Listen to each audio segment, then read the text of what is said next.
watching INBC World News. This is INBC World News.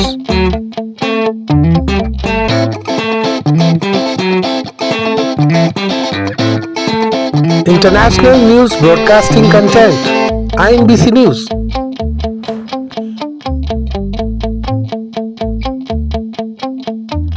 Breaking news. This is INBC World News exclusive.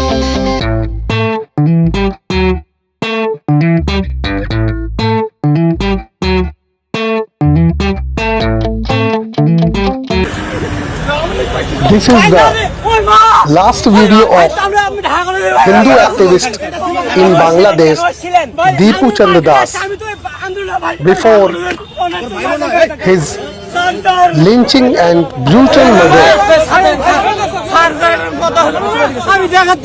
and violence in Bangladesh. You are watching INBC World News.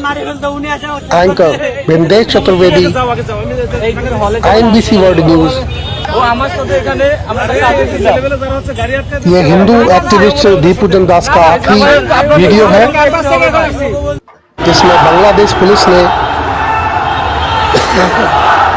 वहां पर बचे बवाल में उसको झोंक दिया और उसके बाद उसको पेड़ से लटकाकर आग लगाकर उसकी हत्या कर दी गई। वारदात पहले भी हो चुकी है हिंदुओं के साथ और हिंदुओं की आबादी भी वहाँ से अब लगभग घट चुकी है। 23% से अब सिर्फ 8% हिंदू रह गए हैं वहाँ पर, जो अपने आप को असुरक्षित महसूस कर रहे हैं। बांग्लादेश में वायलेंस और ये घटना जो है होती रहती है। वहाँ के मंदिरों को निशाना बनाया जाता है, हिंदुओं को इस तरीके से बर्बरता से उनकी हत्या कर देना और उसके बाद इस तरीके का बवाल और हंगामा बांग्लादेश में अक्सर देखने को मिलता रहता है। भीड़ ने बवाल के दौरान डेली स्टार न्यूज़ का एक ऑफिस भी जला दिया। उसके अलावा सड़क पर चारों तरफ आगजनी और प्रदर्शन होते रहे। दीपू चंद दास फैक्ट्री में काम करता था और हिंदूवादी सोच रखता था और उसको ईश निंदा का आरोप लगाकर यानी इस्लाम के खिलाफ उसने कुछ बोला यह बताकर, जबकि इसकी कोई पुष्टि नहीं हुई है। और उसको उसी के दोस्तों ने आग में झोंक दिया। बहुत ही बर्बरता के साथ उसको पेड़ से उल्टा लटकाकर उसमें आग लगा दी गई। बहुत ही भीभत्स घटना है ये बांग्लादेश की और हमारी भारत सरकार को भी इसके बारे में संज्ञान लेना चाहिए और ऐसी घटनाओं को मद्देनज़र रखते हुए बांग्लादेश के खिलाफ कुछ न कुछ एक्शन जरूर लेना चाहिए। क्योंकि भारत में भी हर तरफ प्रोटेस्ट चल रहा है और बांग्लादेश में हुई हिंसा के विरोध में हर तरफ प्रदर्शन हो रहे हैं। लेकिन इस प्रदर्शन से क्या होगा जब तक बांग्लादेश सरकार के कानों में ये गूंज नहीं पहुँचे, उनको एहसास न हो ये मानवता की हत्या है। अब कहाँ गए मानवाधिकार संस्था के लोग? इंटरनेशनल मीडिया, अंतर्राष्ट्रीय मीडिया चुप क्यों है? अब क्यों नहीं बोलते हैं इस वायलेंस के ऊपर? बांग्लादेश में पहले भी इस तरीके की घटनाएं होती रही हैं। सिर्फ धर्म के नाम पर इस तरीके से लिंचिंग करना कहाँ तक जायज़ है? भारत हो या कोई और देश हो, धर्म के आधार पर इस तरीके से बर्बरता और हत्या गलत है। इसकी घोर निंदा होनी चाहिए। इतने सारे देश हैं, सभी जगह पर हिंदू रहते हैं और हिंदू हर जगह सुरक्षित नहीं है। आप देख रहे हैं INBC वर्ल्ड न्यूज़। बांग्लादेश के ये बवाल जो मचा उसका ये वीडियो आप देख रहे हैं INBC एक्सक्लूसिव पर।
দিয়ে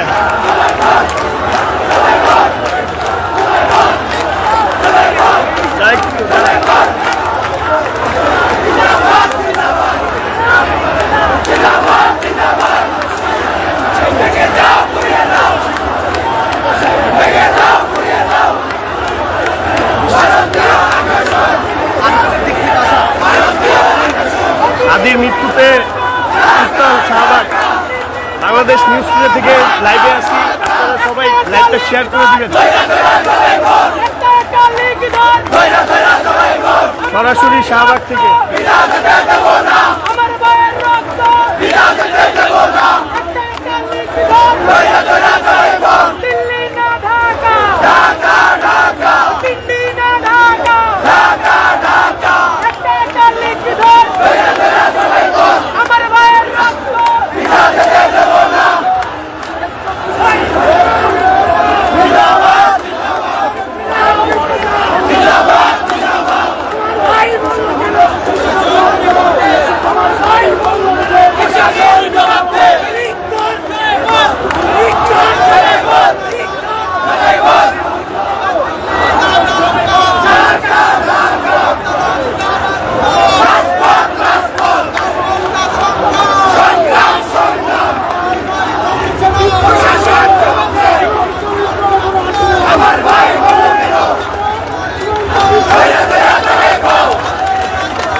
দে খালি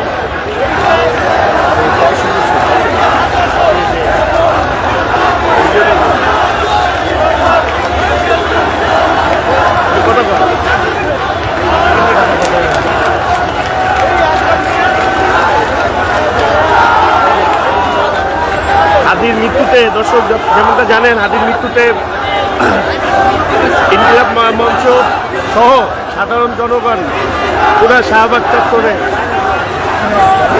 নেমে গিয়েছে।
করে সেখান থেকে হুমকি প্রদান করছে।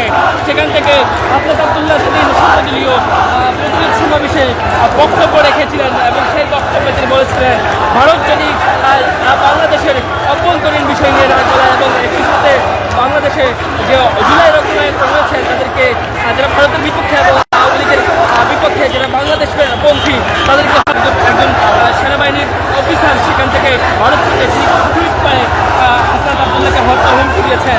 যার কারণে আমরা লক্ষ্য করছি বাংলাদেশের ছাত্র জনতা তারা ভারতের আধিপত্যের বিপক্ষে কথা বলছে এবং আজকে সব থেকে বড় যেই স্লোগান সেটি হচ্ছে দিল্লি না ঢাকা, ঢাকা ঢাকা, এবং একই সাথে আমরা সবাই হাজির হবো, যুগে যুগে লড়ে যাব ভারতীয় আধিপত্যের বিপক্ষে।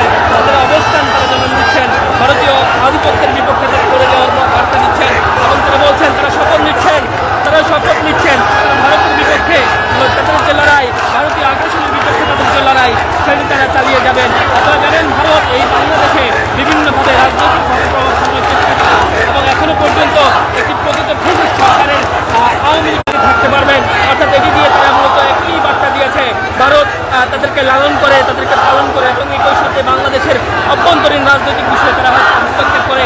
যার কারণে মূলত শিক্ষার্থীরা এবং ছাত্র জনতা তারা আজকে ক্ষোভে খেতে উঠেছে এবং আমরা লক্ষ্য করছি বিভিন্ন প্রান্তরে আগুন ধরিয়ে প্রতিবাদ করছে এবং ইন্টারিম সরকার কিন্তু সেই খুনিদের এখন পর্যন্ত আটক করতে ব্যর্থ হয়েছে।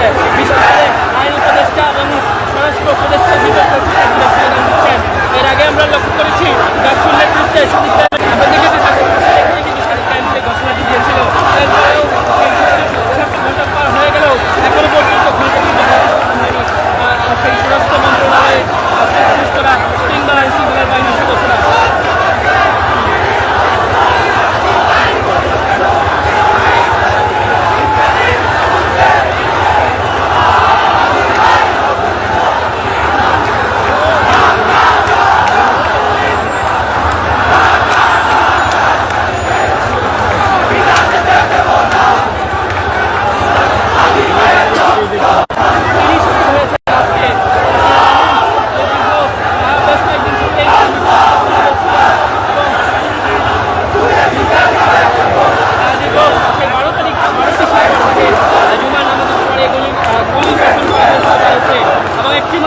তার মাথার এই পাশ থেকে ওপাশে ছিদ্র করে বের হয়ে গিয়েছিল এবং তিনি মৃত্যুর সাথে লড়াই করছিলেন। প্রথমে তাকে ঢাকা মেডিকেলে নেওয়া হয়েছিল, এরপরে আমরা দেখেছি সাধারণ ছাত্র জনতা তারা রাজপথে নেমে এসেছেন। বিশেষ করে আমরা প্রাথমিকভাবে লক্ষ্য করেছি ঢাকা বিশ্ববিদ্যালয়ের শিক্ষার্থীরা, সাধারণ শিক্ষার্থীরা তারা বিক্ষোভ মিছিল নিয়ে রাজপথে তারা আগুন জ্বালিয়ে প্রকাশ করছেন। একই সাথে আমরা লক্ষ্য করছি একে অপরকে জড়িয়ে ধরে অনেকেই কান্না করছেন।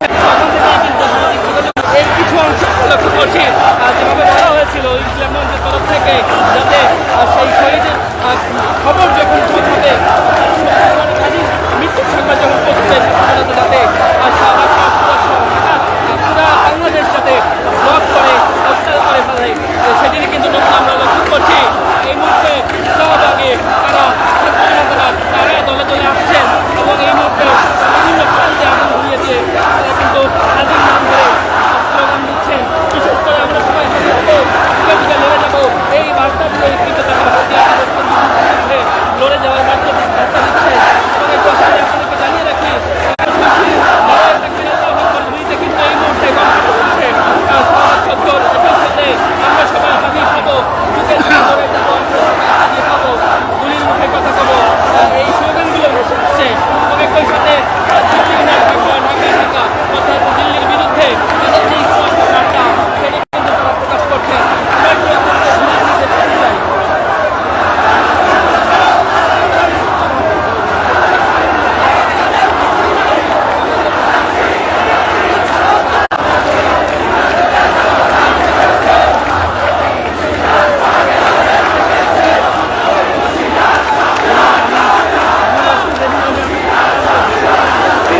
তুমি কে আমি কে তুমি কে আমি কে তুমি কে আমি কে তুমি কে আমি কে ইনকিলাব ইনকিলাব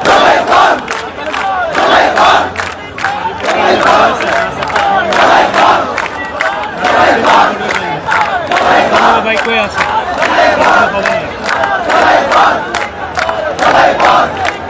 জুলাই মঞ্চ জুলাই 36 জুলাই মঞ্চ পিলার আছে না 36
मैं समझता हूं कि आज जिस तरह के जो बांग्लादेश के हालात इस समय हम देखने को मिल रहा है और जिस तरह से अभी इंसानियत का कत्ल हुआ अभी जिस तरह से उस बच्चे को उसकी हत्या की गई और उस हत्या करने के बाद उसको नंगा करके पेड़ से लटकाया गया और जिस तरह से उस लाश की नुमाइश की गई, बहुत दुख की बात है।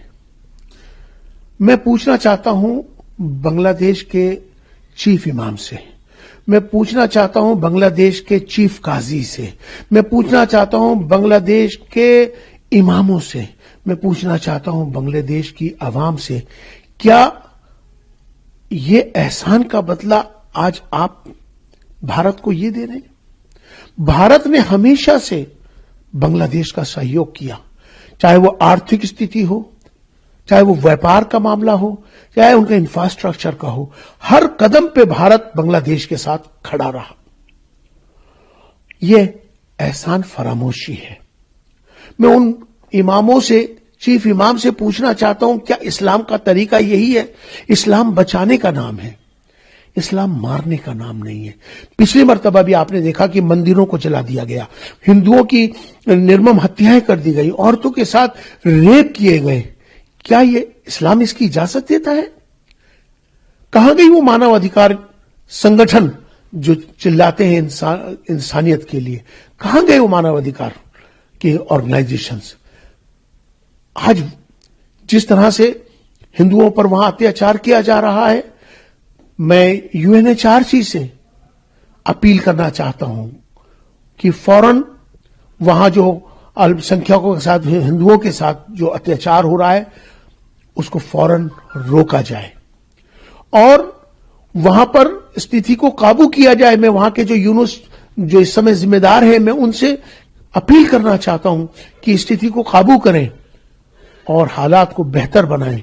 आज जिस तरह से बांग्लादेश के हालात बद से बदतर होते चले जा रहे हैं, तो मैं अपने भारत सरकार से भी और प्रधानमंत्री श्री नरेंद्र मोदी जी से भी, अमित शाह जी से भी गुजारिश करना चाहता हूं कि फौरन इसमें दखल होकर वहां जो अत्याचार हो रहा है हिंदुओं पर, उसे फौरन रोका जाए। मैं समझता हूं कि वंदे मातरम का जो का विषय है, ये इसका विरोध होना ही नहीं चाहिए। भाषाओं का अंतर है।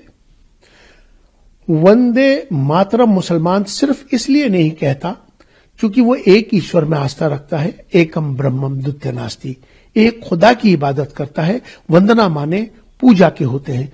वो सिर्फ यहां पर आके अपने आप को रोकता है, लेकिन भाषाओं का अंतर है। वही मुसलमान मादरे वतन जिंदाबाद का ऐलान करता है, जय जयकार करता है भारत की। ये जय जयकार है, उद्घोष है विजय का भारत की। तो मुझे लगता है कि चाहे वो मुसलमान हो, चाहे वो हिंदू हो, चाहे वो वंदे मातरम कहें या मादरे वतन जिंदाबाद कहें, ये सिर्फ शब्दों का फेर है, भाषाओं का अंतर है, लेकिन भाव राष्ट्र के प्रति सभी का है। राष्ट्र सर्वोपरि है, राष्ट्र प्रथम है, ये भाव सब में आना भी चाहिए। और यही भाव मुझे लगता है कि ये भाव भी यही दर्शाता है कि हम समर्पित हैं, हम राष्ट्र हित के लिए अपने राष्ट्र की, अपने भारत की जय जयकार करते हैं। चाहे वंदे मातरम कह के हिंदू भाई कहें या मुसलमान मादरे वतन जिंदाबाद कह के कहें, बात एक ही है, जिंदाबाद भारत की है। देखिए, हमें अफगानिस्तान से भगाया गया, हमें पाकिस्तान से भगाया जा रहा है, ईरान से भगाया गया, इराक से भगाया गया, आज असम से भगाया जा रहा है, केरला से भगाया जा रहा है, बांग्लादेश से भगाया जा रहा है। हम कब तक भागते रहेंगे? मैं ये नहीं कह रही कि हमें बॉर्डर्स नहीं खोलने चाहिए, हिंदुओं को सेफ नहीं रखना चाहिए। मैं तो कहती हूँ सारे लॉज चेंज करने चाहिए, लेकिन इसके साथ साथ उस हर हिंदू को उसकी मातृभूमि में वो राइट दिलवाना है कि वो वहां पे सेफ फील करे। जब शेख हसीना जी ने हमारे माइनॉरिटीज और हमारे इंडिजिनस राइट के लिए आवाज उठाई थी, तो उनको वहां से सत्ता से हटा दिया गया था। ये जिहादी यूसुफ जी, उनको जो नोबेल पीस प्राइज मिलता है, वो पीस प्राइज भी वापस लिया जाए और उस जिहादी के अगेंस्ट एक्शंस लिए जाए, जिसमें सारी इंटरनेशनल एजेंसी स्टेप इन करें क्योंकि बहुत ज्यादा जरूरी है कि हमारे इंडिजिनस राइट्स सेव करे जाए, क्योंकि वहां की मिलिट्री मिली हुई थी, वहां की पुलिस मिली हुई थी, जिसने दीपू को उनके हवाले करा और वो चुपचाप वो तमाशा देखती रही। दीपू के बाद 4 ऐसे और इंसिडेंसेस हो चुके हैं, रोज ऐसे लोग जलते हैं। वो दीपू अकेला नहीं चला है, उस दीपू के साथ साथ मैं भी वो दीपू हो सकती हूँ, आप भी वो दीपू हो सकते हो, जो आगे जलाए जाएंगे जब तक हम स्टेप इन नहीं करते। मेरी भारत सरकार से सिर्फ 2 डिमांड्स है। एक तो रूल्स थोड़े बदले जाएं ताकि जो भी हिंदू है वो सेफ होकर हमारे घर वापस आ सके, लेकिन इसके साथ साथ बांग्लादेश में एक छोटा राष्ट्र बनाया जाए जो हिंदुओं के लिए उन्हीं की मातृभूमि पे सेफ हो, जहाँ पे शरिया लॉ नहीं हो, जहाँ पे कॉन्स्टिट्यूशन में उनके माइनॉरिटी के राइट्स रहे और एक हिंदू राष्ट्र का झंडा फहराया जाए। ये भारत सरकार से मैं विनती करती हूँ कि बांग्लादेश पर जल्दी से जल्दी आक्रमण किया जाए। हम जान देने के लिए भी तैयार है। बांग्लादेश नहीं, कोई जगह, अरे क्या होगा, हम तैयार है। 2 रोटी यहाँ खा रहे, 2 वहाँ खाएंगे। वहाँ भी इंसान जाते हैं, जानवर नहीं। बांग्लादेश नहीं, सुअर की औलाद है। ऐसे धर्म पे थू है, ऐसे धर्म पे थू है। बांग्लादेश नहीं, सुअर की औलाद है। जय श्री राम। देखिए, बांग्लादेश 1971 में हमारे कारण अस्तित्व में आया। हमारे करीब 5000 सैनिकों ने शहीद हुए और पाकिस्तान से लड़कर के बांग्लादेश की स्थापना की। आज वही बांग्लादेश पाकिस्तान की भाषा बोल रहा है। आज वही बांग्लादेश पाकिस्तान के पदचिन्ह पे चल रहा है। आज वही बांग्लादेश शहरियत लाना चाहता है। आज वही बांग्लादेश हिंदुओं की हत्या करा रहा है। दीपू चंद्र दास का एक ही अपराध था, को हिंदू था। हिंदू ना अपराध जैसा हो गया है। वहाँ इस्लामिक कट्टरवाद इतना हावी हो गया है। वहाँ का मरने वाला मुसलमान, मारने वाला मुसलमान, तो हिंदुओं का क्या लेना देना। जिस प्रकार से हिंदुओं के साथ वहाँ अनाचार, पापाचार, अत्याचार हो रहा है, चिंताजनक है। भारत सरकार को थोड़ा कड़ा संदेश देना होगा कि बांग्लादेश में हिंदुओं की सुरक्षा नहीं हुई तो भारत की सरकार जिस प्रकार से 1971 में हमने पाकिस्तान से लड़कर के बांग्लादेश बनाया था। हिंदू बचाओ, देश बचाओ, सनातन बचाओ। बांग्लादेश में मारा जा रहा है हिंदुओं को, कपड़े उतार के उनकी पहचान करी जा रही है। हिंदू बचाओ, हिंदू बचाओ, देश बचाओ। मोदी जी, हमारी बहन बेटियों को नंगन करके उनका चीरहरण किया जा रहा है। देखिए, हर साल प्रोटेस्ट हो रहे हैं, लेकिन कि कुछ भी जो है मोदी सरकार की तरफ से नहीं हो रहा है। क्यों उम्मीद आपकी मोदी सरकार से और ज्यादा बढ़ रही है? मोदी जी सनातनी हैं, वो हर देश का, हर पूरी दुनिया में सनातन का नेतृत्व कर रहे हैं। पर यहाँ पे जो बांग्लादेश में हिंदुओं को पहचान करके कपड़े उतार के उनको मारा जा रहा है, हम उसका विरोध करते हैं। मोदी जी से प्रार्थना करते हैं, मोदी जी, देश आगे बढ़ रहा है, हिंदू बचाओ। दिल्ली के सभी संत और समस्त हिंदू समाज यहाँ आज उपस्थित हुआ है। बौद्ध संत भी आए हैं, जैन साध्वियां, जैन साधु आए हैं, वाल्मीकि समाज के संत आए हैं, रामदास समाज के संत आए हैं और समस्त समाज यहाँ उपस्थित है। संदेश एक ही है कि बांग्लादेश की आज की स्थिति को हम स्वीकार नहीं करेंगे। बांग्लादेश में जिस तरह से हिंदुओं के ऊपर निरंतर अत्याचार हो रहा है, लूटपाट हो रही है, बहन बेटियों के साथ बलात्कार हो रहा है, हत्याएं हो रही हैं, इसको हम स्वीकार करने को तैयार नहीं हैं। विश्व चुप क्यों बैठा है, इसके लिए हम पूरे विश्व को भी संदेश दे रहे हैं। आप ऑल आइज ऑन गाजा तो करते हैं उन आतंकवादियों के लिए जो कि एक आतंकवादी घटना के बाद में जिन पर कार्य हो रहा था, पर हमारे हिंदुओं की चिंता किसी को नहीं है। ये वही हिंदू हैं जिन्होंने इस देश को बनाया। बांग्लादेश को बनाने में ना सिर्फ हमारी सेनाओं ने सहयोग दिया, 5000 से अधिक सैनिकों ने बलिदान भी दिया। और आज वही बांग्लादेश में हिंदुओं के साथ ये अत्याचार होगा, हम इसको स्वीकार नहीं करेंगे। सरकार से क्या मांग है आपकी? भारत सरकार से? भारत सरकार से हमारी मांग है कि बांग्लादेश को संदेश दिया जाए कि हिंदुओं की ऐसी स्थिति को स्वीकार नहीं किया जाएगा। हमारा समाज, भारत का समाज अपने प्रशासन को कह रहा है कि इस संदेश को आगे पहुंचाएं और बांग्लादेश के साथ जिस भी ऐसे कदम को उठाने की आवश्यकता है जिससे हिंदुओं की रक्षा हो, उसको करें। Breaking news, this is INBC news worldwide. Anchor Bindesh Chaturvedi.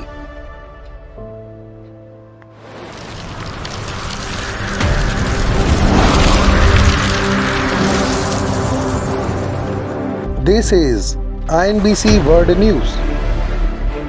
editor Bindesh Chaturvedi. You are watching INBC World News. Log on to inbcworldnews.bijni.site, inbcworldnews.simrip.com, inbcnews.simrip.com. This is INBC.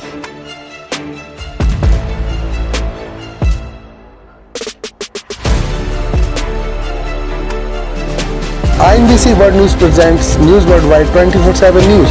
Latest news at INBC. Creative news story, smooth concept. INBC News Worldwide. INBC Breaking News. This is INBC World News exclusive.